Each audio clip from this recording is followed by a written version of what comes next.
I have two concerns to ask.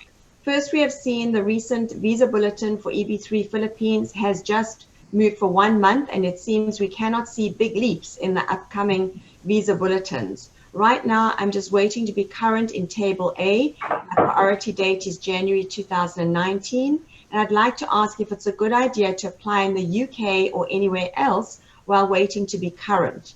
Secondly, so that's the first question. Secondly, may we know the reason why Table B remains to be current despite the slow progressions due to the increasing demand of adjustment of status? Thank you very much. So, Carl, if you want to maybe take that question.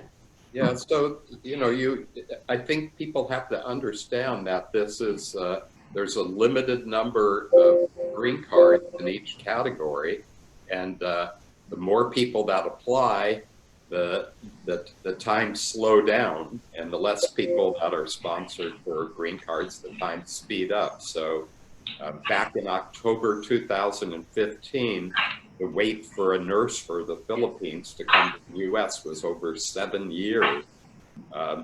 And then it's been shortening and shortening and shortening. And I think a lot of people thought this is going to go on forever, and it's going to come down to almost nothing. I know we were just retained this week by a hospital on the East Coast who's applying for 100 nurses. So the volume, I'm sure Chris will agree with me, the volume is really going up. So you really can't expect the waiting times to keep going down and down and down. They're about 1.5 years now, which is really pretty good. So if you're at the beginning of that 1.5 years, you don't want to just sit around the house and wait for the 18 months to be over. So if you want to go to the UK or somewhere else and take a job in the meantime, you're certainly free to do that. As far as the second part of the Visa Bulletin, that's fairly new. That's only been in the last few years they've had that.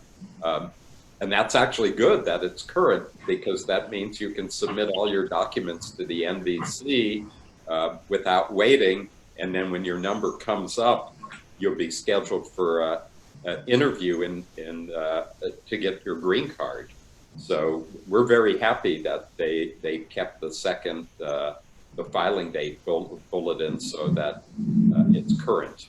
I don't know, Chris, you may have some things to add about that. Yeah, nothing really to add. I mean, I think I agree certainly with everything Carl said, which is that this is really, it doesn't seem favorable compared to maybe middle of last year, but compared to any time in the last 10 years, this is still some very favorable dates. My sense too is it's probably going to move faster in the next few months. But even a month for month, 18 months is not, frankly, terribly long historically, but I think it's going to move faster once we get into 2020. Just based off some of the numbers that we track internally.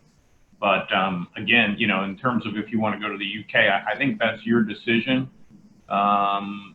And it would come down to what kind of commitment you're going to make. But if you have an 18-month processing time and your NVC V-bill stage has started, I think there's a chance that you're in by the end of next year, and certainly by early 2021.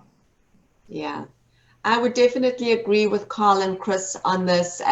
We all know each other very well. We've been working together for many, many years. We know this business really well.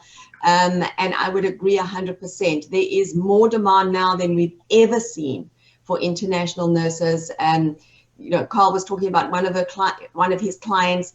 I just came back from a 2-week trip. We're just seeing incredible demand, and that's really encouraging and really exciting for many international nurses wanting to come to the US.